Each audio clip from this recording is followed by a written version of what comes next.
আমার নবীজিও তো মারে মহব্বত করতে, আমার নবীজি তো মা ভক্ত ছিলেন। আমার নবীজি একটু ফাঁকা জায়গা গিয়া, ও বন্ধুরি পেটের ক্ষুধা সহ্য হয় না, আমার নবী জমিন থেকে 7টা পাথর, কয়টা পাথর আরো জোরে কম, 7টা পাথর, আমার বন্ধু গোল গোল 7টা পাথর আমার নবীজি নিজ হাতে কোলে করে নিয়া নিজ হাতে পাথরগুলো ধরে ধরে আমার নবীজি পেটের মধ্যে পাথরগুলো রেখে পেটটা বাঁধতেছে যাতে করে ক্ষুধাটা আমার বোঝা না যায়। আমার বন্ধুগণ এই দৃশ্য তার খাদিম হযরতে আনাস রাদিয়াল্লাহু তাআলা আনহু দূর থেকে লক্ষ্য করে দেখে আমার নবীজি পেটের মধ্যে 7টা পাথর বাঁধছে। ও বাজার আর বেশি লম্বা নয়, যেহেতু বাজান আমি কিন্তু গাড়ি নই, এটা কিন্তু বাজান একটা ইঞ্জিন রে বাবা, এটার মধ্যে কিন্তু একটু রেস্ট দেওয়া লাগে, বেশি লম্বা করবো না রে বাবা। এই প্রতিদিন মাহফিল করার কারণে বুকের মধ্যে পেইন সৃষ্টি হয়ে গেছে। আবার বন্ধুরে অনেক কষ্ট করে কথা বলা লাগে, বক্তৃতা দেওয়া এত সহজ নয়। এই পৃথিবীতে যদি সব থেকে কঠিন কাজ হয়ে থাকে আমি মনে করব সেটা বক্তৃতা দেওয়া। আসেন বন্ধুগণ একটু দিল দিয়ে কথাগুলো শুনবেন না বাবা। এ বন্ধুরে হযরতে আনাস দূর থেকে লক্ষ্য করে দেখে আমার নবীজি 7টা পাথর নিজের পেটে বাঁধিছে। এইবার হযরত আনাস চিন্তা করলেন আমার নবী যদি পেটের মধ্যে 7টা পাথর বাঁধে তাহলে আমি আর কেন চুপ থাকি। এইবার হযরত আনাস নিজেও নিজের পেটে তিনি 7টা পাথর বেঁধে নিছে। আমার নবী দূর থেকে লক্ষ্য করে দেখি আনাসও পেটের মধ্যে পাথর বাঁধছে। আমার নবীজি ডাক দিয়ে বলেন আনাস রে পেটের মধ্যে কেন পাথর বাঁধিলে? আনাস দেখতে কয় নবী গো আপনি যখন পেটে পাথর বাঁধছেন আপনি যেই কাজটা করেন এটা সুন্নত হয়ে যায়। আমি আনাস আমার পেটে 7টা পাথর বাঁধছি, আমি সুন্নতে মুআক্কাদা মনে করে বাঁধছি। জোরে জোরে বলুন না সুবহানাল্লাহ। আমার ভাইরা আমার বন্ধুগণ এবার হযরতে আনাস রাদিয়াল্লাহু তাআলা আনহু আমার বন্ধুগণ বাড়ির দিকে রওনা দিলে, যাওয়ার পর ঘরের ভিতরে যখন ঢুকে গেছে মা ডাকতে বলেন বেটা আনাস রে,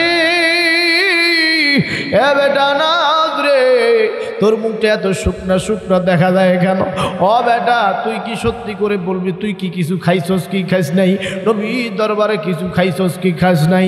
আনাস কিছু কথা বলে না, আনাস খালি আমার বন্ধুগণ কোনো কথা না বলে বিছানায় গিয়ে শুয়ে পড়েছে। মা দেখে সন্তান মুখ শুকনা শুকনা।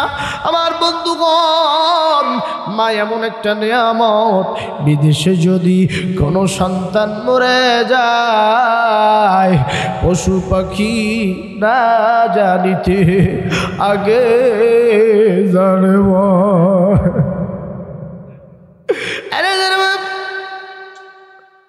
ডাক দিয়ে বলে না রে এই বেটা তোমার মুখটা এত শুকনা কেন রে বেটা? সত্যি করে বল তুমি কি খাইছো? নবীর দরবারে খাইছো কি খাও? ইমরানা শর্মা দেখে পেটটা পিঠের সাথে মিশে গেছে, দেখে একটু একটু পেটটা পাথরগুলো দেখা যায় আঁকা বাঁকা। আনাজের মা ডাক দিয়ে বলে বেটা আনাজ রে নবী দরবারে খাদিম হিসেবে গেছো, তোমার পেটে পাথর বাঁধা গেল। ডাক দিয়ে বলেন মাগো আমার নবী খাইলে আমি খাই, আমার নবী না খাইলে আমি খাই না। আমার নবীজি 7 দিন থেকে কিছু খাই নেই, ক্ষুধার যন্ত্র সহ্য হয় না, পেটির মধ্যে পাথর বাজছে, আমিও সুন্নত মনে করে বাইদা নিছি। আমার নবী যখন খাই আমি খাই, আমার নবী না খায়া থাকলে আমিও না খায়া থাকি। আনাসের মা ডাকতে কয় বেটা তাইলে একটু খা। না না আমি খাবো না, আমার নবী খাইনি। আমার নবীজি যখন খাবি আমি খাবো। আনাসের মা ডাকতে বলে আনাস রে যা যা পূর্ণিমার রাত চলতেছে রে, নবীর আজকে রাতে দাওয়াত দি, আজকে সন্ধ্যার দাওয়াতটা দিয়া দে, আমি নবীদের আজকে খাওয়াবো, নিজাতে বানাবো রুটি পোলাও, রুটি বানাবো আমি নবীর খাওয়াবো। যা বেটা আনাস নবীর দাওয়াত দি। আনাস নবীদের কি সেই যে ডাক দিয়ে বলে নবীজি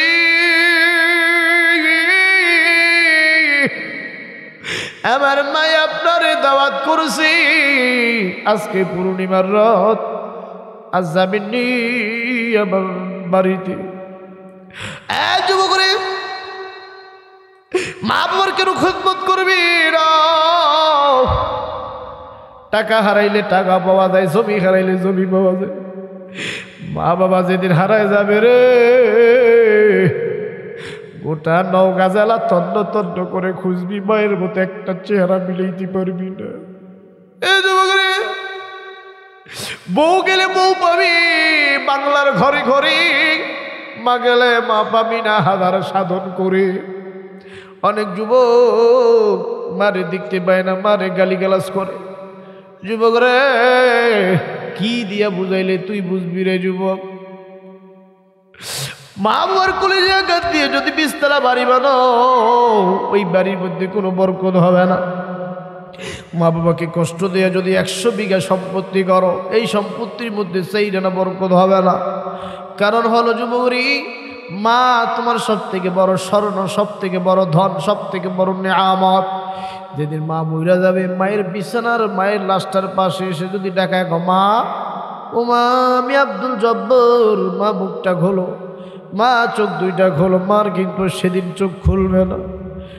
যুবক, মায়ের চোখের কত পানি ঝরিয়েছ, মারে কষ্ট দেবে না।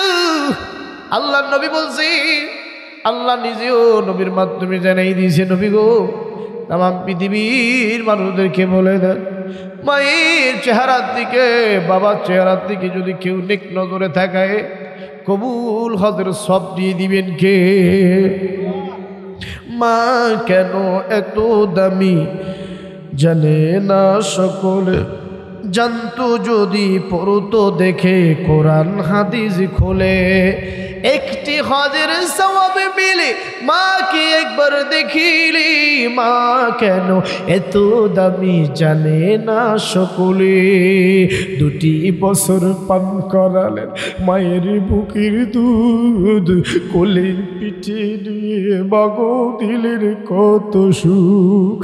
2.5 বছর পান করালেন মায়ের বুকের দুধ, কোলে পিঠে নিয়ে বাগো দিলের কত সুখ। আরে সেই মাকে কষ্ট দিয়ে,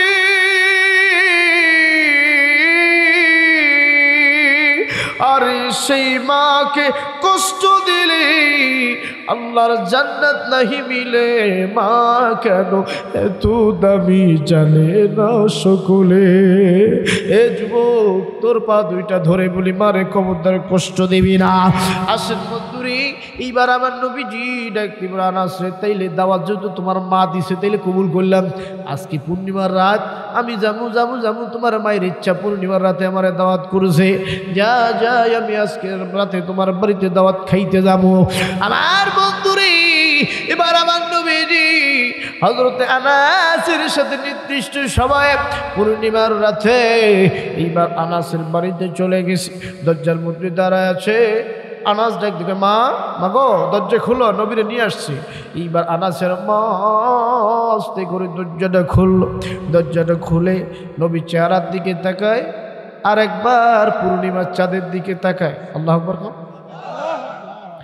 আমার বন্ধুরে, আনাসের মা আসমানের চাঁদের দিকে একবার তাকায়, আর একবার আমার নবীজির চেহারার দিকে দেখে। হযরতে আনাস ডাক দিয়ে কয়, মাগো আমার নবী 7 দিন দিকে না খায় আছে, এই ভাঙা চেহারার দিকে কেন আপনি বারবার তাকান? মা গো বলেন বলেন, নবীর চেহারার দিকে দেখাই দিয়েছেন কেন? আনাসের মা 2টা চোখের পানি ছেড়ে ডাক দিয়ে বলে, আনাসরে, এই পূর্ণিমার রাতে আমি চাঁদের দিকে একবার তাকাই, নবীজির চেহারার দিকে একবার তাকাই, আমি হিসাব মিলাইতেছি, চাঁদ বেশি সুন্দর নাকি নবী মুহাম্মদ বেশি সুন্দর? আল্লাহু আকবার। আনাস ডাক দিয়ে কয়, মা তাহলে কি ফলাফল পাইলেন? আনাসের মা ডাক দিয়ে বলেন, আনাস রে, 7 দিনের কুদার তো আমি লক্ষ্য করে দেখি রে, আসমানের পূর্ণিমা চাঁদের থেকে নবীজির চেহারা বেশি সুন্দর। চাঁদের ভিতরে কলঙ্ক দেখতে পারি, নবীজির চেহারার প্রতি কোনো কলঙ্ক নেই। আল্লাহ বলেন নবীজি তাম পৃথিবীর মানুষদেরকে আমার পক্ষ থেকে জানিয়ে দেন, নবী গো ইমানদার ব্যক্তি চারটা গুণ। 1 নাম্বার ইমানটা খাঁটি থাকবে, 2 নাম্বার রাসূলের প্রতি পরিপূর্ণ ইমান থাকবে, 3 নম্বর আল্লাহ রাস্তায় জিহাদ করবে সীসা ডালা প্রাচীরের মতো, জান দিয়া মাল দিও আল্লাহ রাস্তায় সংগ্রাম করবে। নবী গো তারাই হলো সত্যবাদী। জোরে জোরে বলুন আল্লাহু আকবার। আসেন বন্ধুরে, এই ইমান আনতে গিয়েও তৎকালীন একজন সাহাবী দেখেন বাদাম রে মা বাবার সাথে তার সম্পর্ক সেট হয়ে গেছে, আমার বন্ধুগণ এলাকাবাসীর সাথে সম্পর্ক সেট হয়ে গেছে।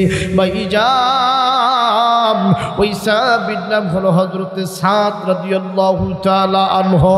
আমার বন্ধুরে হযরতে সাদ দেখেন মক্কার আনাচে কানাচে ঘুরিয়া সবাই ইসলাম গ্রহণ করে সুন্দর জীবন যাপন করে।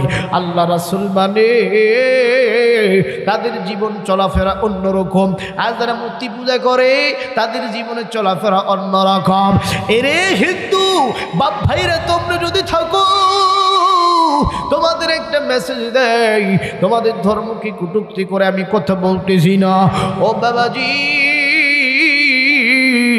তোমরা মারা গেলে তোমাদেরকে আগুন দিয়ে আগুন দিয়ে পোড়ায় ফেলে, আর আমরা মারা গেলে আমাদেরকে কিন্তু আগুন লাগায় না, আমাদের আতর গোলাপ জল দিয়ে সুন্দর করে প্যাকেট করে আগুনে রেখে পানি মাটির নিচে রেখে দেয়। অন্য জাতির বাপ্পিরারে খবরদার একটু বোঝার চেষ্টা করো, ইসলাম হলো শান্তির ধর্ম। ইমান মজবুত করতে পারলে, তাকওয়ার ভিসা অর্জন করতে পারলে বাজানো কবরের ভিতরে আল্লাহ শান্তিতে থাকতে দিবে। আসেন বন্ধুরে, এইবার সাদ ডাক দিয়ে বলল, এরে আরবের যুবক তোমরা যে ইসলাম গ্রহণ করেছ, বলো বলো তোমাদেরকে কেমন প্রাউড ফিল হচ্ছে? বললো আমাদের অনেক ভালো লাগতেছে, মুহাম্মাদের হাতে হাত রাইখা আমরা মুসলমান হয়েছি, মুহাম্মাদের হাতে হাত রাইখা আমরাও কালেমা পড়ে মুসলমান হয়ে গেছি। আমার বন্ধুগণ আমার ভাইরা, এইবার হযরতে সাদ চলে গেছে নবীজির দরবারে, ডাক দিয়ে বলে নবী গো আমি ইমান হারা, আমি তাকওয়া হারা, আমি কাফির মুশরিক হইয়া অগ্নি পূজক হইয়া কবরের ভিতরে যাইতে চাই না, নবীজি আপনি আমারে কালেমা পড়ে মুসলমান বানায়া দেন। ও যুবক বন্ধুরে দেখেন, কালেমা পড়ার কারণে, ইসলাম গ্রহণ করার কারণে, ইমানের গুণ তাকওয়ার গুণ অর্জন করার কারণে মা বাবা এলাকা কিভাবে তাকে বিচ্ছেদ করে দেয়। ভাই ইজান এইবার আমার নবী সুন্দর করে কালেমা পড়ে কালেমা শাহাদাত পাঠ করাইয়া হযরতে সাদ রাদিয়াল্লাহু তাআলা আনহু আমার বন্ধুগণ তৎক্ষণিক টাইমে ইন্টারমিডিয়েট টাইমে মুসলমান হয়ে গেল। আমার বন্ধুরে মুসলমান হয়ে যাওয়ার পর আবার ভাইরা নবীজির সাথে সময় পাস করতে এই এলাকার লোকেরা সবাই চলে গেল সাদের মায়ের বাড়িতে। ডাক দিয়ে বললেন, সাদের মা আপনি জানেননি আপনার ছেলে সব ঈমান গ্রহণ করে যে তাকওয়ার ভিসা অর্জন করেছে। ও মা আপনি জানেননি আপনার ছেলে, এই আরবের বুকে সব মানুষ সব লোকেরা জানে আপনার ছেলে হইল মা ভক্ত। শুধু সাদ নাম নয়, মা ভক্ত সাদ। এবং আপনার ছেলে আপনার এত মোহাব্বত করে ভালোবেসে। ও বাজান যুবকরে, ওই সাদ কিন্তু মা ভক্ত ছিল। রিয়েলি বলতেছি, কিতাব থেকে বলতেছি, আসহাবে রাসূলের জীবন কথা এই কিতাব থেকে আমি আলোচনা করতেছি রে বাবা। ওই সময় ওই সাদ কিন্তু মা ভক্ত ছিল। বাবাজি সাদের মা যখন পায়খানা করে দিত, টয়লেট করে দিত, সাদ নিজের হাতে পরিষ্কার করে মারে গোসল করাইয়া, মাকে রুটি বানাইয়া খাওয়াইয়া মারে ঘুম পাড়ায় দিত।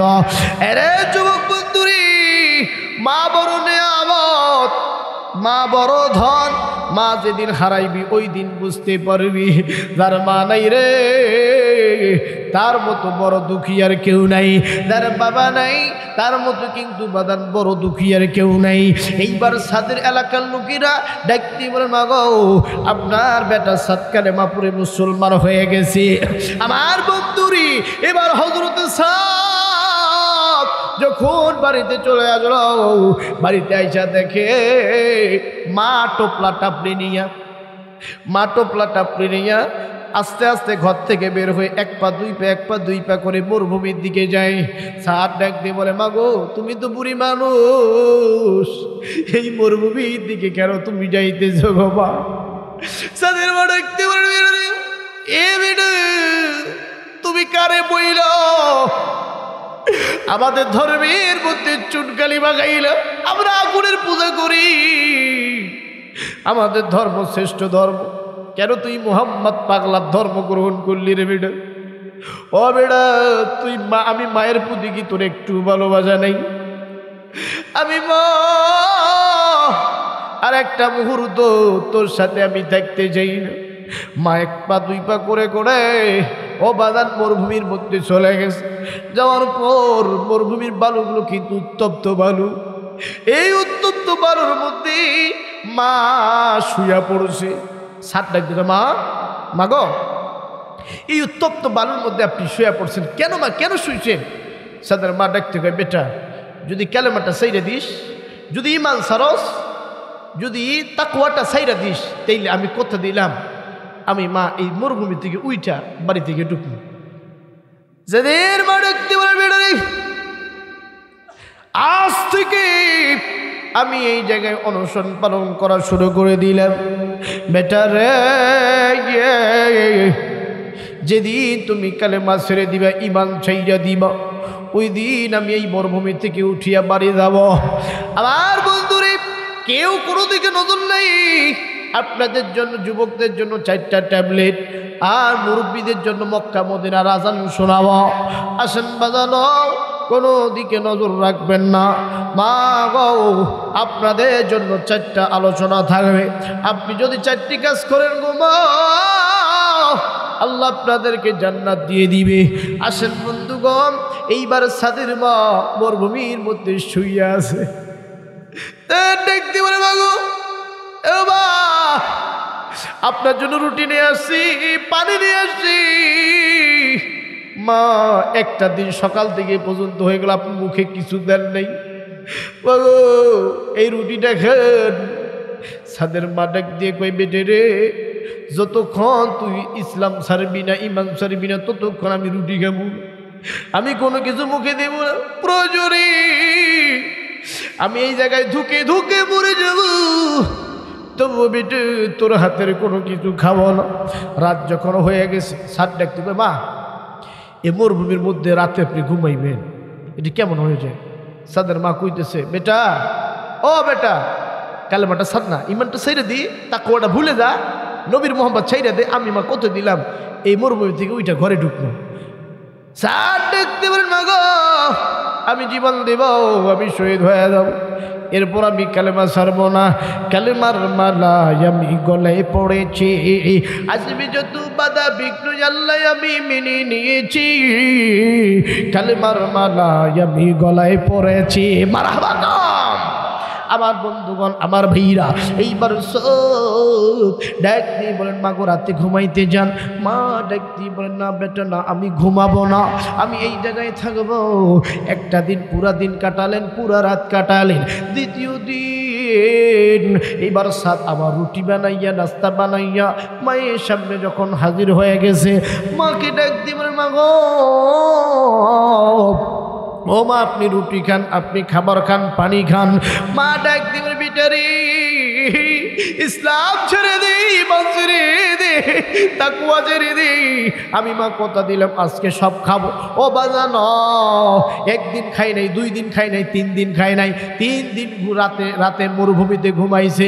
এইবার আল্লাহ নবীর সাহাবী হযরত সাদ টেনশনে পড়ে গেল, চিন্তায় পড়ে গেল। আহারে এই কেমন কথা, এই কেমন কথা, আমার মারে বাঁচাবো নাকি ইসলাম ধর্ম। এইবার হযরতে সাদ রাদিয়াল্লাহু তাআলা আনহু ও বন্ধুরে দৌড়ে দৌড়ে দৌড়ে দৌড়ে নবীজির সামনে হাজির হয়ে গেল। আমার নবীজির সামনে যাইয়া ডাক দিয়ে বলেন, নবী গো, ইয়া রাসূলুল্লাহ, ইয়া হাবিবাল্লাহ, আমার মা সাদ আজ 3 দিন থেকে কিছু খায় নেই, 3 দিন থেকে মরুভূমিতে শুয়ে আছে। ও নবীজি বলেন, আমি কি ইমানের গুণ অর্জন করবো নাকি আমার মারে বাঁচাবো? ও নবীজি বলেন আমি কি করব? আমার নবীজি টেনশনে পড়ে গেল। আহারে, মা তো দামি জিনিস, মা তো বড় নেয়ামত, এই মা কি মরুভূমির মধ্যে শুয়ে আছে, এখন কি আমি উপদেশ দিব, কি বলবো? ওই সময় আমার আল্লাহ জিব্রাইলকে ডাক দিয়ে বলেন, জিব্রাইল রে, আর কোনো না দেরি, আয়াতটা নিয়ে যাও তাড়াতাড়ি, আমার নবীজির কাছে গিয়ে নাজিল করে দাও। আমার নবীজির কাছে জিব্রাইল ডাক দিয়ে বলেন, নবীজি, আল্লাহ রাব্বুল আলামিন একটা স্পষ্ট আয়াত নাজিল করেছে। সেই আয়াতটা হইল, ওয়াসাইনাল ইনসানা বিওয়ালিদাইনি হুসনা ওয়া ইন জাহাদাকা লিতুশরিকা বিহি মা লাইসা লাকা বিহি ইলমু। জোরে জোরে বলুন আল্লাহু আকবার। আমার বন্ধুরে, আমার বাবাইরা, ওয়াসাইনাল ইনসানা বিওয়ালিদাইনি হুসনা ওয়া ইন জাহাদাকা লিতুশরিকা বিহি। আল্লাহ নবী বলেন, ও সাদরি, আল্লাহ এই মুহূর্তে আয়াত নাজিল করে দিয়েছে তোমার ব্যাপারে একটা চমৎকার ঘোষণা। ও সাদ, ইসলাম মানতে গিয়েও, কোরআন হাদিস মানতে গিয়া, নবীর রাসূল মানতে গিয়া, আল্লাহ মানতে গিয়া মা বাবা যদি ওইখানে বাধা সৃষ্টি করে, মা বাবা যদি বাধা দেয়, ও সাদরে, তবুও মা বাবার ওই শিরকি কথা, মা বাবা আল্লাহ রসুলের বাধা যদি দেয়, ওই কথা শোনা যাবে না। ডাইরেক্ট তোমার মাকে গিয়ে বলো, তোমার মায়ের কোনো কথা তুমি শুনবা না।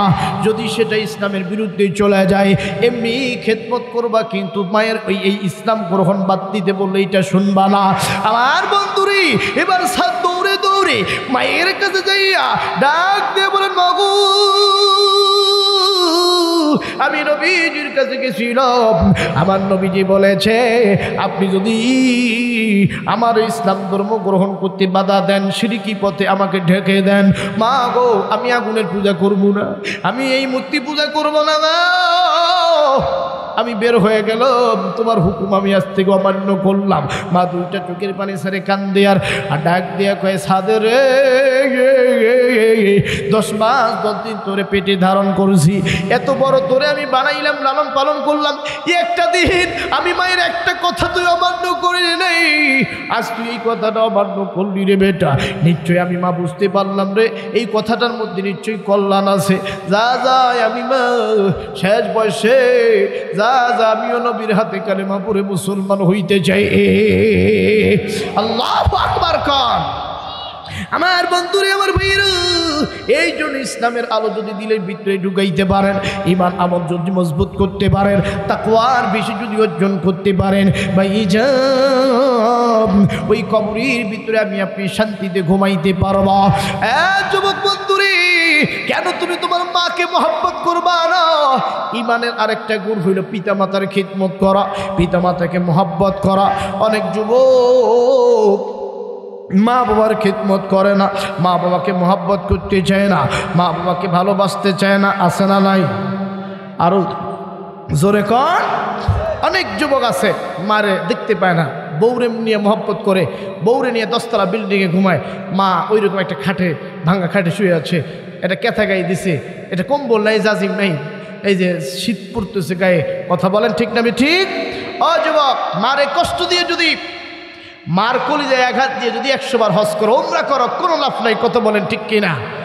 কারণ ঈমানের আরেকটা গুণ হচ্ছে ইবাদতের পরেই পিতামাতার খিদমতকে ফরজ করে দিয়েছেন কে?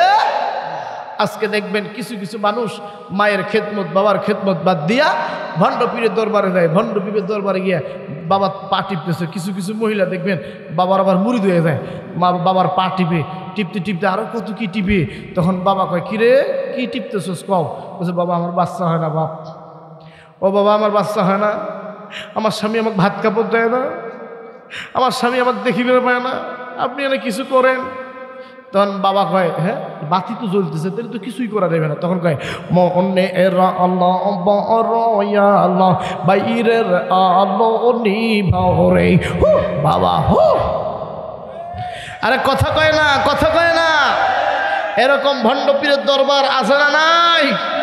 দেখবেন এক একটা মুরিদের কি শান আর কি মোশান। এত বড় বড় দাড়ি, এত বড় বড় মোষ, হ্যাঁ মোষের কারণে ঠোঁট দুইটা দেখা যায় না, হাসে না কান্দে বুঝে যায় না। কথা বলেন ঠিক কিনা? বগলের লোম আসছে এই পর্যন্ত, কমর পর্যন্ত। আমার ভাইরা 1-2-3 বছর গোসল করে না, পাটা ছাগলের মতো খালি গাও কোথায়। আমার ভাইরা এই ভণ্ড পীররা 2-3 বছর পর গোসল করে। এই গোসলের পানি বালতিতে ভরে, এই বালতি থেকে 1 গ্লাস করে পানি, 1 গ্লাস করে পানি বিক্রি হয় 5 টাকা করে। নাউজুবিল্লাহ খান। এই পানি আবার মহিলা মা বোনেরা বরকত মনে করে খায়। বলুন নাউজুবিল্লাহ। আরো জোরে কর। এই জন্য ভণ্ড পীরের দরবারে যাওয়া যাবে। দেখবেন মুরিদরা আরো কত কায়দায় গান গায়। ও বাবা আমার, ও বাবা আমার গোলাপের ফুল, বাবা আমার নূরের পুতুল, বাবা বাবা। কথা বলেন ঠিক না? আবার 8-9 মুরিদের গানটা একটু ডিজিটাল গায়ে দেয়। দেখবেন ওরা এইভাবে গান গায়, আঙ্গুলটা ভাষায় আর কয় ও বাহাবার আঙ্গুলের কি গুণ লাগলে সিনাই, সিনাই আমার হইয়া যাই যে খুয়ুন। কান পাতিলে ও সে থাই, কান পাতিলে শুনতে পাবি, কান পাতিলে শুনতে পাবি। বাবার নামটি শোনা যায়, পাগল কইরা হাসে আমায় 18 বাবা। আরে নাউজুবিল্লাহ কম। পাগল কইরা হাসে আমায় 18 বাবা। কথা বলেন ঠিক না? মা বাবার খিদমত করো। মা বাবাকে 1 পাও 2 পাও করে দুধ কিনে আনি খাওয়াও। মা বাবার মুরগি জব করে খাওয়াও। মা বাবারে প্রথম বেতন পাইয়া 5,000-10,000 টাকা মার হাতে তুলে দাও। মা বাবার খিদমত করো। মায়ের জুতা পরিষ্কার করে দাও, মায়ের কাপড় ধুয়ে দাও, মার পেছনা পরিষ্কার করে দাও। আল্লাহ খুশি হয়ে যাবে, কোনো দরবার যেতে হবে না। কথা বলেন ঠিক কিনা? আরো জোরে কর। আবার অনেক যুবক আছে দেখবেন, অনেক বুড়া চাচা, ওরা কিন্তু এখনো ভক্ত মমতাজের। আছে না? মমতাজ যদিও নাই, কিন্তু বুড়াদের মনের ভিতরে কিন্তু আছে। লালন শাহ যদিও নাই, লালন শাহর গান কিন্তু বুড়াদের ভিতরে আছে। কথা বলেন ঠিক কিনা? আরো জোরে কর। এখনকার বুড়া তো এখন ডিজিটাল বুড়া। হ্যাঁ, কিছু কিছু বুড়া দেখবেন এমনভাবে বিড়ি টানে, টানতে টানতে টানতে বিড়ি পাশা পর্যন্ত খেয়ে ফেলায়। আবার বিড়িটা ধোয়া সাইরা দিছে, কয়তা লাগানো। কথা বলেন ঠিক কিনা? আমি একদিন এক বুড়া চাচাকে কইলাম, চাচা আপনি বিড়ি টানেন কেন, কি পান বাপ? তখন ওই বুড়া চাচা আমারে কয়, এই তুই ছোয়া মানুষ, তুই ছেলে মানুষ, চুপ থাক। এই বিড়িটা যখন আমি টানি, 1 পো দুধ খাইলে যে স্বাদ, এইটা পাই। নাউজুবিল্লাহ কর। যেই জিনিসটা টয়লেটে বসে টানা যায়, এই জিনিসটা কোনোদিন হালাল হইতে পারে? আরো জোরে কোন পারে? এই জন্য বাপ্পাই বিড়ি টানা যাবে। অনেক বলে হুজুর আমরা বিড়ি টানি, এটা আমাদের অনেক দলিল আছে, ওইলে আমি থাক ওই দিকে গেলাম না। দেখবেন আমার ভাইরা এই ভণ্ড পীরের দরবারে যাওয়া যাবে না। এই জন্য আইনুদ্দিন আজহার কইছে, গিরগিরিয়ার মাজার পূজা চলছে দেশটা জুড়িয়া, শিরক বিদত ভণ্ডামিতে দেশটা গেছে আজ ভরিয়া। গিরগিরিয়ার মাজার পূজা চলছে দেশটা জুড়িয়া, শিরক বিদত ভণ্ডামিতে দেশটা গেছে আজ ভরিয়া। ওরে গাজার কলকি টান মারিয়া, গাজার কলকি টান মারিয়া হইছে মাতায়াল শিক্ষিত শয়তান ওরা। দেখবেন ওরা কত কায়দায় কয়। হ্যাঁ, শরীয়তের মোল্লারা মৌলবীরা কি জানে, আমরা মারুফতি মৌলবী আমাদের এই শরীয়তে আছে গাজা খাওয়া যায়, গাজা খা যাবর খা, গাজা খা। নাউজুবিল্লাহ কর। আমি বলতে যাই মারুফতি মোল্লা ভণ্ডা পীররা, যদি গাজা খাওয়া যায় থাকে তাহলে মিম তফিস মুদ খা যাবর খা, মুদ খা, এটাও জায়েজ আছে। কথা বলেন ঠিক কিনা? আরো জোরে বলে। মমতাজের ভক্ত যারা, মমতাজ কি সুন্দর করে গান গায়। আকাশটা কাঁপছিল কেন, জমিনটা নাচছিল কেন, বরফের ঘামছিল কেন, সেদিন সেদিন গান গাইছিল খাজা যেদিন। নাউজুবিল্লাহ বলে আরো জোরে খন। এই জন্য আমি বলবো ভণ্ড পীরের গালে গালে আপনারা বলবেন জুতা মারো। যেই লোকটা মুখ নড়বেন মনে করুন ওই লোকটা ওই গ্রুপের লোক, খালি হাতটা খপ করে ধরবেন। ভণ্ড পীরের গালে গালে, ভণ্ড পীরের দুই গালে, আলেম ওলামা যেখানে, ভণ্ড পীর যেখানে, লিল্লাহ তাকবীর। কষ্ট হচ্ছে বাপ, আলোচনা চলবো আরে কিছুক্ষণ চালাইলে থাকবেন তো ইনশাআল্লাহ। আর আরেকটা তাকবীর দিয়ে প্রমাণ করে আপনারা সকলেই শেষ পর্যন্ত থাকবেন। লিল্লাহ তাকবীর। সামনের লোকগুলো চুপ থাকেন, পিছনের গুলো দেন লিল্লাহ তাকবীর। পিছনের গুলো চুপ থাকেন, সামনের গুলো দেন লিল্লাহ তাকবীর। আমার ভাই আল্লাহ কবুল করুক, জোরে কোন আমিন। শিক্ষাঙ্গনের দিকে রে ভাই দেখো না চোখ মিলিয়া, ছাত্রীরা সব বইছে রে আসে শুধু প্রেম লইয়া, অস্ত্র সে তো সঙ্গের সাথী হইছে মস্তান, শিক্ষিত শয়তান ওরা। সকালবেলা উঠে মেয়ে আব্বা কইতেছে, মা কইতেছে, মা গো আমি প্রাইভেটে যাইতেছি, কিন্তু এই মেয়ে আর প্রাইভেটে যায় না। রাস্তা যখন পার হয়েছে নওগাঁ শহর গেছে, আস্তে করে ফোনটাতে লেখা আছে জান পাখি, ফোন দিল, যুবক ধরলো, জান তুমি কই আছো? কেন আমি দুই দিকে আছি, বদল গাছিতে আছি, তাড়াতাড়ি পার্কে যাবো, তাড়াতাড়ি চলে আহ। কথা কর। এই মেয়ে এই মগা মগি আবার পার্কের ভিতরে ঢুকছে, গাছে চিপাই বৈশা বাদাম ফাটাইতেছে, বাদামের কোনাগুলো ধরে মগা তুমি খাও, মগাও আবার কয় মগি তুমিও খাও, কয় আই লাভ ইউ, আবার কয় আই লাভ ইউ টু। কথা বলেন ঠিক না? আমার ভাইরা এরকম আছে না নাই? আমি পুলিশ প্রশাসন ভাইদেরকে বলতে চাই, যদি 1 লক্ষ 2 লক্ষ টাকার গাড়ি নওগাঁ শহরে নিয়ে যখন চলাচল করি, তাইলে দেখবেন লাইসেন্স খুঁজে, ড্রাইভিং খুঁজে, তারপরে হেলমেট আছে কিনা, হ্যাঁ এই গাড়ি পোর্স যে চালাইতেছে তার পায়ে জুতো আছে কিনা, এত কিছু সার্চ করে যদি না থাকে মামলা দিয়ে জুলখানায় গাড়ি পাইঠা দেয়। কথা বলেন ঠিক কিনা? আমার ভাই ভাইরা, আমার বন্ধুগণ, পুলিশ প্রশাসন ভাইদেরকে বলতে চাই, যদি 1 লক্ষ 2 লক্ষ টাকার গাড়ি নওগাঁ শহরে নিয়ে গেলে লাইসেন্স না থাকলে মামলা দেন, ড্রাইভিং না থাকলে মামলা দেন, হেলমেট না থাকলে গাড়ি আটক করে চাবি কেড়ে নেন, তাহলে এদেশে যেই আমার যুবক যুবতী একই রিস্কায় করে একটা পার্কের ভিতরে যখন ঢুকবে, পার্কের গেটে দাঁড়ায় থেকে তাদের হাত দুইটা খপ করে ধরে বলতে হবে, তোমরা যুবক যুবতী পার্কের ভিতরে যাবে সত্য আছে, আমরা গাড়ির লাইসেন্স দেখি, ড্রাইভিং লাইসেন্স দেখি, তোমরা বিয়ে করছো কি করো নাই কাবিননামা দেখাও। আরে কথা বলেন ঠিক কিনা? এটা যদি দেখতো পুলিশ প্রশাসন ভাই, একটা যুবক যুবতী বিয়ের আগে কপত কপতি এক রিস্কায় চলতো না। কথা বলেন, কথা বলেন, কথা বলেন। হ্যাঁ, এখনকার যুগের বেটিরা তো হয়েছে ডিজিটাল। কথা বলেন ঠিক কিনা? দেখবেন আগের যুগে মাদেরকে কি সুন্দর সাদা মাথায় মা ডাক দিত, এখন আর মা কয় না। মা থেকে হয়ে গেল আম্মু, তারপর হয়ে গেল মাম্মি, এরপরে কি এখনকার বেটিরে কি কয়, হাই মম। কথা কর। আগের যুগের যুবকরা বাবাকে বাবা কইতে, এই যে আমার বাবাজি বসে আছে, আমি যদি কি বাবা, ওনার আত্মাটা শান্তি, ঠিক না বাপ? তার বাবা থেকে হয়ে গেল আব্বু, এরপরে হয়ে গেল ডেডি। এখন আর বড় লোকের ছেলেরা বাপকে ডেডি করে, কয় hi Bappi, hi Bappi, hi Bappi. কথা কর।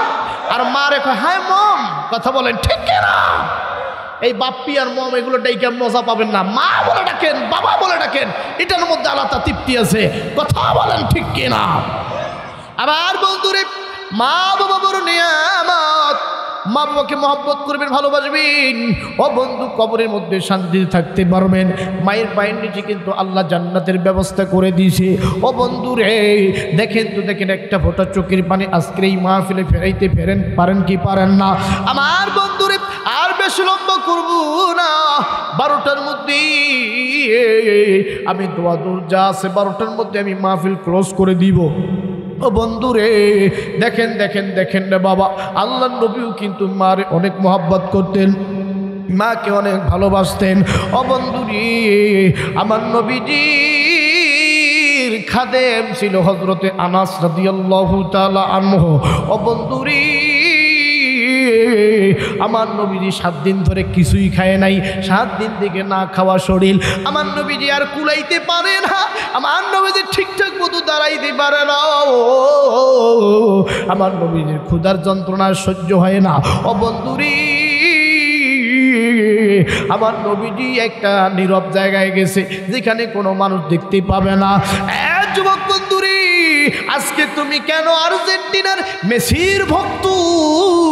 আজকে কেন তুমি ব্রাজিলের নেইমারের ভক্ত?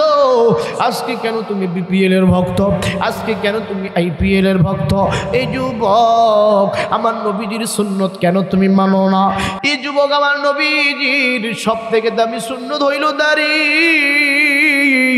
ও বাজার, এই দাড়ির মধ্যে যখন কেউ ব্লেড লাগায়, ও বাজার, এই দাড়ির মধ্যে যখন ফুল লাগায়, আমার নবীজি মদিনা থেকে কান্দার করে, উম্মত রে, ওই উম্মত, দাড়ির মধ্যে যখন ব্লেড লাগে, খোল লাগাই, আমি নবীজির কলিজার মধ্যে তুই খোল লাগালি। যুবক, তোর পা দুইটা ধরে বলি রে যুবক, খবরদার নবীর সুন্নতের মধ্যে আঘাত হানবি না, খবরদার নামাজ ছাড়বি না, খবরদার পিতামাতার খিদমত ভুলবি না। আসেন যুবক রে, আমার নবীজিও তো মারে মহব্বত করতে, আমার নবীজিও তো মা ভক্ত ছিলেন। আমার নবীজি একটু ফাঁকা জায়গা গিয়া, ও বন্ধুরি, পেটের ক্ষুধা সহ্য হয় না, আমার নবী জমিন থেকে 7টা পাথর, কয়টা পাথর? আরো জোরে কম, 7টা পাথর। আমার বন্ধু গোল গোল 7টা পাথর আমার নবীজি নিজ হাতে কোলে করে নিয়া, নিজ হাতে পাথরগুলো ধরে ধরে আমার নবীজি পেটের মধ্যে পাথরগুলো রেখে পেটটা বাঁধতেছে, যাতে করে ক্ষুধাটা আমার বোঝা না যায়। আমার বন্ধুগণ, এই দৃশ্য তার খাদেম হযরতে আনাস রাদিয়াল্লাহু তাআলা আনহু দূর থেকে লক্ষ্য করে দেখে আমার নবীজি পেটের মধ্যে 7টা পাথর বাঁধছে। ও বাজার আর বেশি লম্বা নয়, যেহেতু বাদান আমি কিন্তু গাড়ি নই, এটা কিন্তু বাদান একটা ইঞ্জিন রে বাবা, এটার মধ্যেও কিন্তু একটু রেস্ট দেওয়া লাগে, বেশি লম্বা করবো না রে বাবা। এই প্রতিদিন মাহফিল করার কারণে বুকের মধ্যে পেইন সৃষ্টি হয়ে গেছে। আবার বন্ধুরে, অনেক কষ্ট করে কথা বলা লাগে, বক্তৃতা দেওয়া এত সহজ নয়। এই পৃথিবীতে যদি সব থেকে কঠিন কাজ হয়ে থাকে, আমি মনে করব সেটা বক্তৃতা দেওয়া। আসেন বন্ধুগণ, একটু দিল দিয়ে কথাগুলো শুনবেন না বাবা। এ বন্ধুরে, হযরতে আনাস দূর থেকে লক্ষ্য করে দেখে আমার নবীজি 7টা পাথর নিজের পেটে বাঁধিছে। এইবার হযরত আনাস চিন্তা করলেন, আমার নবী যদি পেটের মধ্যে 7টা পাথর বাঁধে, তাহলে আমি আর কেন চুপ থাকি? এইবার হযরত আনাস নিজেও নিজের পেটে তিনি 7টা পাথর বেঁধে নিছে। আমার নবী দূর থেকে লক্ষ্য করে দেখি আনাসও পেটের মধ্যে পাথর বাঁধছে। আমার নবী ডাক দিয়ে বলেন, আনাস রে, পেটের মধ্যে কেন পাথর বাঁধিলে? আনাস দেখতে কয়, নবী গো, আপনি যখন পেটে পাথর বাঁধছেন, আপনি যেই কাজটা করেন এটা সুন্নত হয়ে যায়। আমি আনাস আমার পেটে 7টা পাথর বাঁধছি, আমি সুন্নতে মুআক্কাদা মনে করে বাঁধছি। জোরে জোরে বলুন না সুবহানাল্লাহ। আমার ভাইরা, আমার বন্ধুগণ, এবার হযরতে আনাস রাদিয়াল্লাহু তাআলা আনহু আমার বন্ধুগণ বাড়ির দিকে রওনা দিলে, যাওয়ার পর ঘরের ভিতরে যখন ঢুকে গেছে, মা ডাকতে বলেন, বেটা আনাস রে, এ বেটা আনাস রে, তোর মুখটা এত শুকনা শুকনা দেখা যায় কেন? ও বেটা, তুই কি সত্যি করে বলবি, তুই কি কিছু খাইছস কি খাইস নাই? নবী দরবারে কিছু খাইছস কি খাস নাই? আনাস কিছু কথা বলে না। আনাস খালি আমার বন্ধুগণ কোনো কথা না বলে বিছানায় গিয়ে শুয়ে পড়েছে।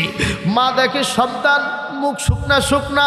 আমার বন্ধুগণ, মা এমন একটা নিয়ামত, বিদেশে যদি কোনো সন্তান মরে যায়, পশু পাখি না জানিতে আগে জানব। আরে ডাক দিয়ে বলে, না রে, এই বেটা, তোমার মুখটা এত শুকনা কেন রে বেটা? সত্যি করে বল, তুমি কি খাইছো? নবীর দরবারে খাইছো কি খাও? ইমরান আনাসের মা দেখে পেটটা পিঠের সাথে মিশে গেছে। দেখে একটু একটু পেটটা পাথরগুলো দেখা যায় আঁকা বাঁকা। আনাসের মা ডাক দিয়ে বলে, বেটা আনাস রে, নবী দরবারে খাদেম হিসেবে গেছো, তোমার পেটে পাথর বাঁধা গেল। ডাক দিয়ে বলে, মাগো আমার নবী খাইলে আমি খাই, আমার নবী না খাইলে আমি খাই না। আমার নবীজি 7 দিন থেকে কিছু খাই নেই, ক্ষুধার যন্ত্র সহ্য হয় না, পেটির মধ্যে পাথর বাজছে, আমিও সুন্নত মনে করে বাইদা নিছি। আমার নবী যখন খাই আমি খাই, আমার নবী না খায়া থাকলে আমিও না খায়া থাকি। আনাসের মা ডাকতে কয়, বেটা তাইলে একটু খা। কয়, না না আমি খাবো না, আমার নবী খাইনি। আমার নবীজি যখন খাবি আমি খাবো। আনাসের মা ডাকতে বলে, আনাস রে, যা যা পূর্ণিমার রাত চলতেছে রে, নবীর আজকে রাতে দাওয়াত দি, আজকে সন্ধ্যার দাওয়াতটা দিয়া দে, আমি নবীদের আজকে খাওয়ামু, নিজাতে বানামু রুটি পোলাও, রুটি বানামু, আমি নবীর খাওয়ামু। যা বেটা আনাস নবীরে দাওয়াত দি। আনাস নবীদের কিসে যে ডাক দেব, নবীজি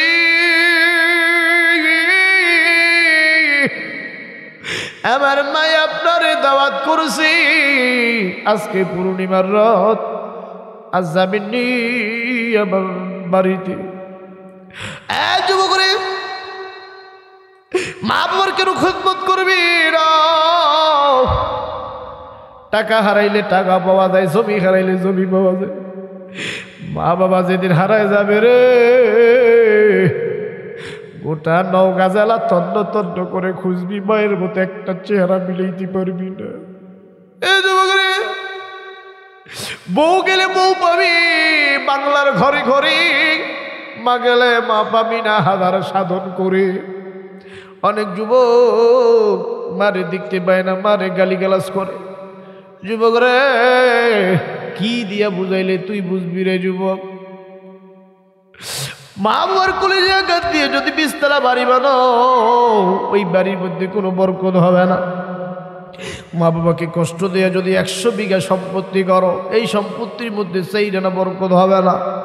কারণ হলো যুবকরি, মা তোমার সব থেকে বড় স্বর্ণ, সব থেকে বড় ধন, সব থেকে বড় নেয়ামত।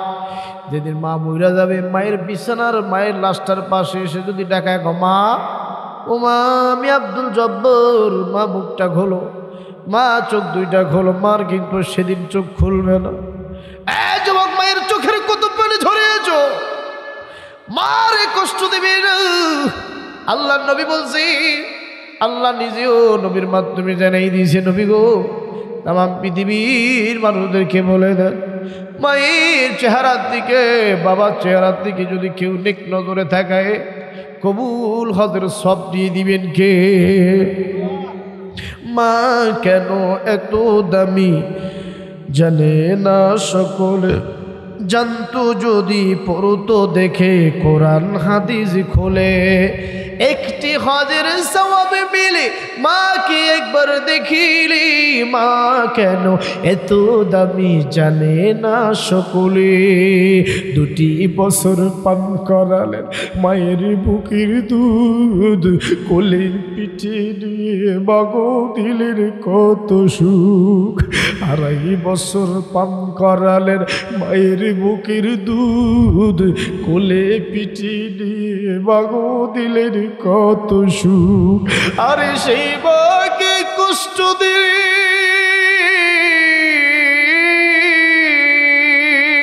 আরে সেই মাকে কষ্ট দিলে আল্লাহর জান্নাত নাহি মিলে। মা কেন এত দামি জানে না সকলে। এ যুবক, তোর পা দুইটা ধরে বলি, মারে খবরদার কষ্ট দিবি না। আসেন বন্ধুরি, এইবার আমার নবীজি ডাকতে আনাসে, তাইলে দাওয়াত যেহেতু তোমার মা দিছে, তাইলে কবুল করলাম। আজকে পূর্ণিমার রাত, আমি যাবো যাবো যাবো, তোমার মায়ের ইচ্ছা, পূর্ণিমার রাতে আমার দাওয়াত করেছে, যা যাই আমি আজকে রাতে তোমার বাড়িতে দাওয়াত খাইতে যাবো। আমার বন্ধুরে, এবার আমার নবীজি হযরতে আনাসের সাথে নির্দিষ্ট সময়ে পূর্ণিমার রাতে এইবার আনাসের বাড়িতে চলে গেছে। দরজার মধ্যে দাঁড়ায় আছে আনাস ডাক দিকে, মা গো দরজা খুলো, নবীরে নিয়ে আসছি। এইবার আনাসের মা আস্তে করে দরজাটা খুললো। দরজাটা খুলে নবী চেহারার দিকে তাকায়, আর একবার পূর্ণিমার চাঁদের দিকে তাকায়। আল্লাহু আকবার। আমার বন্ধুরে আনাসের মা আসমানের চাঁদের দিকে একবার তাকায়, আর একবার আমার নবীজির চেহারার দিকে দেখে। হযরতে আনাস ডাক দিয়ে কয়, মা গো আমার নবী 7 দিন দিকে না খায় আছে, এই ভাঙা চেহারার দিকে কেন আপনি বারবার তাকান? মা গো বলেন নবী চেহারার দিকে দেখাই দিয়েছেন কেন? আনাসের মা দুইটা চোখের পানি ছেড়ে ডাক দিয়ে বলে, এই পূর্ণিমার রাতে আমি চাঁদের দিকে একবার তাকাই, নবীজির চেহারার দিকে একবার তাকাই, আমি হিসাব মিলাইতেছি চাঁদ বেশি সুন্দর নাকি নবী মুহাম্মদ বেশি সুন্দর। আল্লাহু আকবার। আনাস ডাক দিয়ে কয়, মা তাহলে কি ফলাফল পাইলেন? আনাসের মা ডাক দিয়ে বলেন, আনাস রে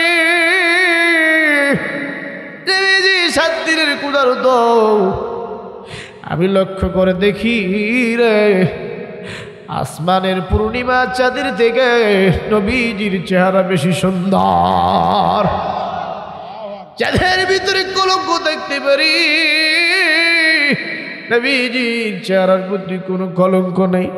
ও যুবক, কেন তুমি নবীর সুন্নাহ মাফিক চলো না? অনেক যুবক টাইট ফিটিং প্যান্ট পরে দাঁড়িয়ে প্রসাব করে ঠিক মতো বুঝতেও পারে না, আছে না? এ তো সিপা চাপা প্যান্ট পরে। যুবক এই প্যান্টটা পরার দরকারে কি যদি প্রসাবে বসে করতে না পারস? কোথা কয় না কুত্তা যেমনি দাঁড়িয়ে প্রসাব করে এক ঠ্যাং ভাসায়া, এরকম কিছু যুবকও আছে। আরে কথা কয় না? আয়াস যুবক, যদি দাঁড়িয়ে প্রসাব করো, প্রসাবের সিটে ফুটো যদি গায়ে লাগে, ওই অবস্থায় যদি মইরা যাও, আমার মতো 10টা মৌলবি যদি তো জানাজা পড়ায়, কোনো লাভ নাই। আরে কথা কয় না? কারণ যেই জায়গায় প্রসাবের সিটে পড়ে ওই জায়গায় কবরের মধ্যে আগুন জ্বলাই দিব কে? আরো জোরে কর যুবক, খুব সাবধান। প্রসাব হচ্ছে এই শরীরের 99% জীবাণু। এই যে ভাত খাই, কলা খাই, ডিম খাই, পানি খাই, এত ফল ফ্রুট খাচ্ছি, এই যে শরীরে যাচ্ছে, এগুলো যে বিষাক্ত জীবাণু, এগুলো 99% জীবাণু স্টোর অর্থাৎ প্রসাব দিয়ে বের হয়ে যায়। এই প্রসাব যেটাকে ইউরিন বলা হয় ইংরেজিতে, আমার ভাইরা এই প্রসাবের মাধ্যমে 99% জীবাণু বের হয়, আর 1% যেটা থাকে এটা জিহ্বা থুতু, সব মিলে 100%। এই জীবাণুটা তুমি কেন তোমার শরীরে লাগাও যুবক? এটাকে কেন তুমি দাঁড়িয়ে প্রসাব করো? চিকিৎসা বিজ্ঞান বলেছে, কেউ যদি দাঁড়িয়ে অনবরত প্রসাব করতেই থাকে, তার কিডনি ধীরে ধীরে ধীরে ধীরে ধীরে নষ্টের দিকে চলে যাবে। কথা বলেন ঠিক কিনা? এই জন্য যুবক বন্ধুরে খবরদার উরুতে প্রসাব লাগাবি না, পাক পবিত্র সবসময় থাকবি। প্রসাব করার পর টিস্যু নিবি, ঢিলা নিবি, পানি নিবি। কত বলেন ঠিক কিনা? আরো জোরে বলেন ঠিক কিনা? আবার চুলের যে কাটিং ফাটিং দেখলে মাথা খারাপ। নেইমার কিভাবে চুল কাটছে, মেসি কেমনে কাটছে, সাকিব খান কেমনে কাটছে, শাহরুখ খান, সালমান খান, এরা কিভাবে কাটছে, বোম্বাইয়ের স্টাইল, হ্যাঁ আমেরিকার স্টাইল। দেখবেন নাপিতের দোকানে গিয়ে অনেক স্টাইলে চুল কাটা থাকে ছবি, ভাই আমার এই স্টাইলে কাইটা দিই। যুবক কিছু কিছু যুবক এবারে একদম বসা কাট দিছে, এই দিক দিয়ে একটা টান মারছে, আবার এই দিক দিয়ে খুর দিয়ে একটা টান দিছে। হুজুর যেন নাপিতকে ভাই যেন নওগাঁ থেকে বগুড়ে যাওয়া যায় এরকম একটা রোড বানায় না। কথা বলেন ঠিক কিনা? আবার মাঝখানে চুল রাখছে উঁচু, এরকম আছে না বাপ? আছে না? যুবকদেরকে বলবো প্লিজ যুবক এরকম ভাবে চুল কাটিস না। এই যে আমার চাচা আছে, মুরব্বী চাচা, আমার বাবাজি আছে, ওনারা জানে আজ থেকে 20 বছর 30 বছর আগে যদি কোনো মুরগি চোর, ডিম চোরকে ধরতে পারিত, তাহলে অর্ধেক চুল কাটিয়ে, মানে অর্ধেক চুল কেটে তাকে ছাড়ি দিত। এইটা ওই সময় শাস্তি ছিল যুবকদের। কথা কম। আর এখনকার যুবক ওই শাস্তিটা নিজেই নেয়। কথা বলেন ঠিক কিনা? ওলামা হজরতরা আছে, আলেম ওলামারা আছে, আমার ভাইরা জিজ্ঞেস করে দেখবেন 3 প্রকারের চুল রাখবেন, হয় এক সমান রেখে দিবেন, নাইলে নারিয়ে করবেন, নাইলে বাবরি রেখে দিবেন। এই 3টার বাইরে যেতগুলো কালচার আছে সব ইহুদি খ্রিস্টানের। কথা বলেন ঠিক কিনা? আজকে যুবকদের ইমান দুর্বল থাকার কারণে, তাকওয়া না থাকার কারণে আজকে বাতিল্লা প্রতিনিয়ত আমাদের ইসলামদের গোড়া কাটতেছে। কথা বলেন ঠিক কিনা? আমার ভাই আমি স্পষ্ট ভাষায় বলতে চাই, ইসলাম হচ্ছে একটা মৌচাকের মতো। এমনি সাধারণ গাছের মৌচাকে ঢেল মারলে মৌমাছি বসে থাকে না, মৌমাছি সন্তানের মায়া ত্যাগ করে, মধুর মায়া ত্যাগ করে, শাকের মায়া ত্যাগ করে, নিজের জীবনের নিরাপত্তা ত্যাগ করে যেই লোকটা ঢেল মারছে, হিংসাত্মক মনোভাব নয়, শাকে কেন ঢেল মারলো, বাচ্চাদের উপরে কেন আক্রমণ করলো, আমাদের কষ্ট অর্জিত মধু কেন কাটলো, এই রাগ ক্ষোভ নিয়া মৌমাছি দেখবেন ওই লোকটাকে তাড়া করে। এ যুবক, ওই মৌমাছি থেকে শিক্ষা নাও, ইসলাম নামক মৌচাকে, কোরআন নামক মৌচাকে আমার বাইরে যে নাস্তিক মুরতাদরা ঢেল মারতে চাইবে, আমরাও ঘরে বসে থাকবো না, প্রয়োজনে সাদা কাফন গায়ে জড়িয়ে তাদের বিরুদ্ধে লড়াই করবো। শিশারা প্রাচীরের মতো কারা কারা রাজি আছো, দুটি হাত উঁচু করে আল্লাহকে দেখাও।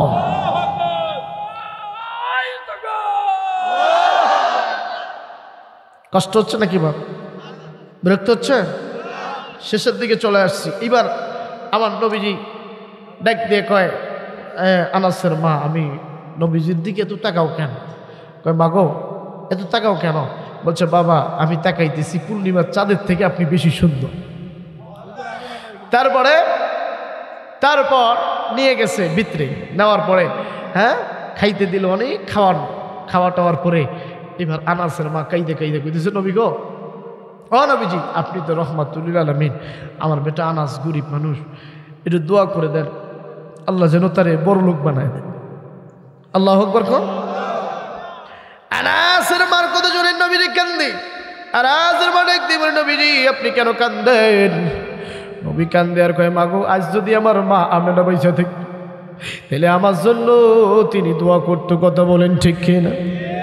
আমার বন্ধুরে, আমার নবীজি এমন দোয়া দিছে, ওই সময় খেজুরের বাগানে অন্যান্য সাহাবীদের খেজুর ধরে বছরে একবার, আর আনাসের বাগানে খেজুর ধরে বছরে দুইবার। আল্লাহু আকবার কন। আল্লাহ কবুল করুক, সকলে কন আমিন।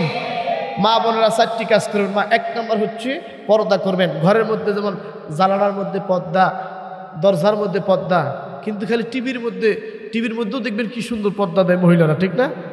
খালি শরীরে পর্দা নাই। কথা বলেন ঠিক না? ঠিক।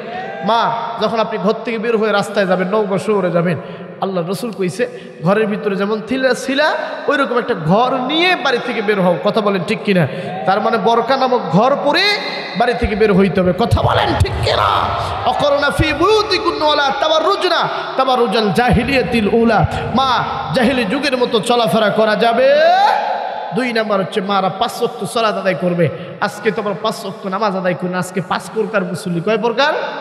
1 প্রকার যারা শুক্রবার নামাজ পড়ে, এদের আমি নাম রাখছি শুকুর আলী। কত কয় না? 2 নাম্বার আর কিছু মুসল্লি আছে শবে বরাত আলী, খালি শবে বরাত রাতে যায়। কতক্ষণ ঠিক কিনা? 3 নাম্বার রমজান আলী, যারা রমজান মাস নামাজ পড়ে, আছে না নাই? 4 নাম্বার কদর আলী, 5 নাম্বার ঈদ আলী। আজকে আমরা এইরকম 5 প্রকার মুসল্লি হয়েছি। বাজার 5 প্রকার মুসল্লি হয়ে লাভ নাই, 5 ওয়াক্ত মুসল্লি হতে হবে। আল্লাহ কবুল করুক, সকলে করে আমিন। মা, 3 নাম্বার হচ্ছে স্বামীর খিদমত করবেন। 4 নাম্বার সতীত্বের হেফাজত করবেন। আল্লাহ মা বন্ধুকে এই 4টি কাজ করার তৌফিক দিক, সকলে বলুন আমিন।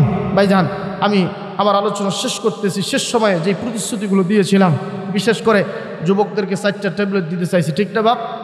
1 নাম্বার যুবকদের ট্যাবলেট হইল, যুবকরা 1 নাম্বারে 5 ওয়াক্ত নামাজ পড়বে, এইটাই ট্যাবলেট। কথা বলেন ঠিক কিনা? 2 নাম্বার নবীর সুন্নত মানবে, এটাই যুবকদের ট্যাবলেট।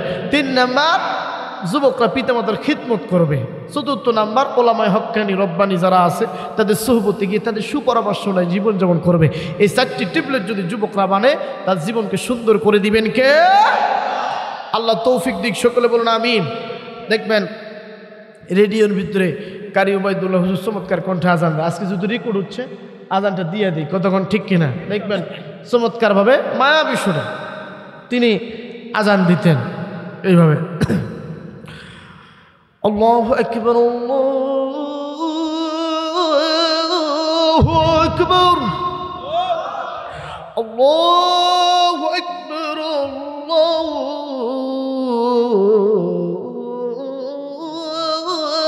আকবার। আশহাদু আল্লা ইলাহা ইল্লাল্লাহ,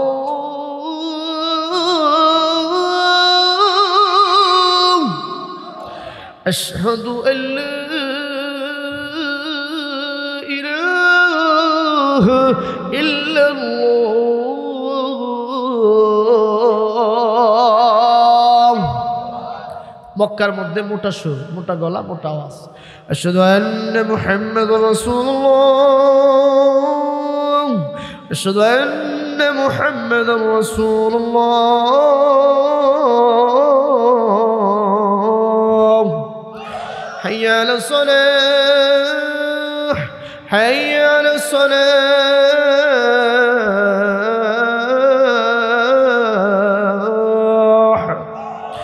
হাইয়া আলাল ফালাহ, হাইয়া আলাল ফালাহ।